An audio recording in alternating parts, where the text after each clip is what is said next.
The promotion letter was still warm in my hands when she walked in, high heels clicking on the tile like a metronome for bad news. Rebecca, our CEO's daughter, leaned against my doorway, her smile sharp enough to cut glass. "You're demoted," she said. "Consider it a reality check." No preamble, no explanation, just that. I looked at the letter, looked at her. On whose authority? She tilted her head, amused. "You'll figure it out." Flashback. My first week. 3 years earlier, I'd been the nobody in the corner cubicle. No nameplate, no respect. My manager barely knew I existed.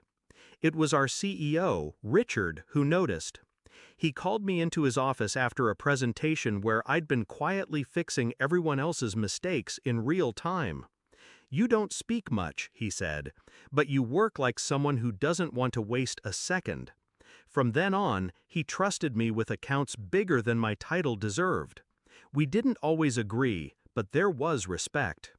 Until Rebecca came back from finding herself in Europe. The first cracks showed quickly.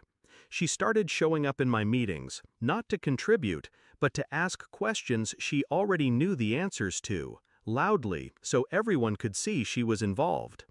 She'd slide into my office chair when I was away, scroll through my files, leave my desk drawers slightly open like breadcrumbs.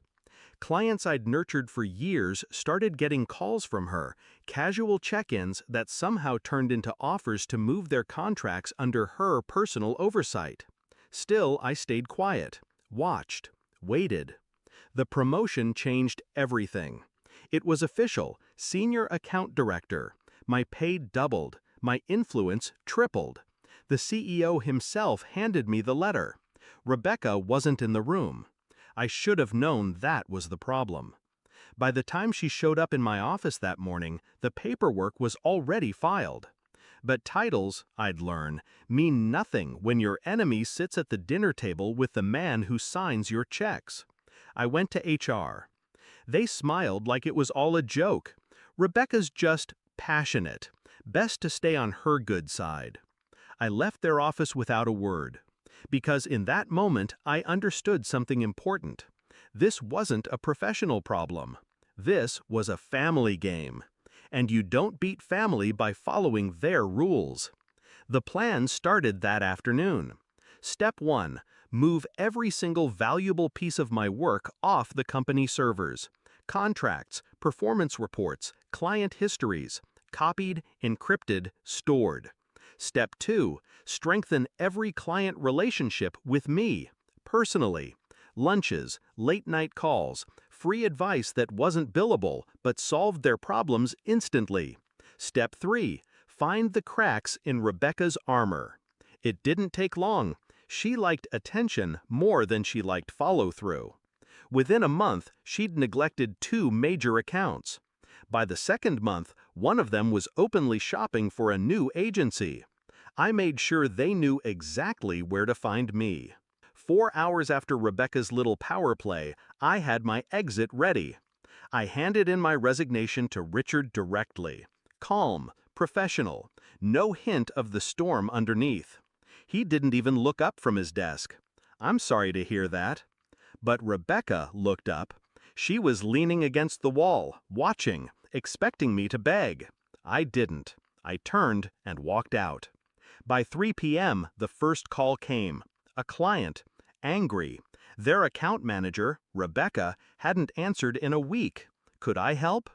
I told them I wasn't with the company anymore, but if they wanted, I could arrange something privately. By 5 p.m., I'd spoken to 6 clients. By 9 p.m., the missed calls started stacking up. 40, 50, 96 before I went to bed. The confrontation came 2 weeks later. I was in my new office, small, quiet, mine, when Richard walked in unannounced. He didn't waste time. "You took half our top accounts." I set down my pen. "I didn't take them. They called me."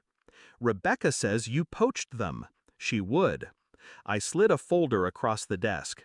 Inside, every client email, every documented complaint about her, every proof of my clean exit.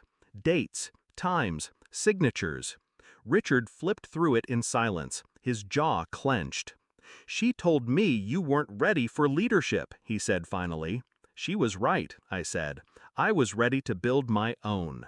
Rebecca never came to see me. I heard through mutual contacts that 2 of her remaining accounts dropped in the same week. She started showing up late, then not at all.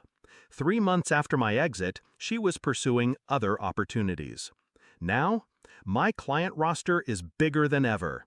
The same people who watched Rebecca humiliate me now watch her name vanish from industry circles.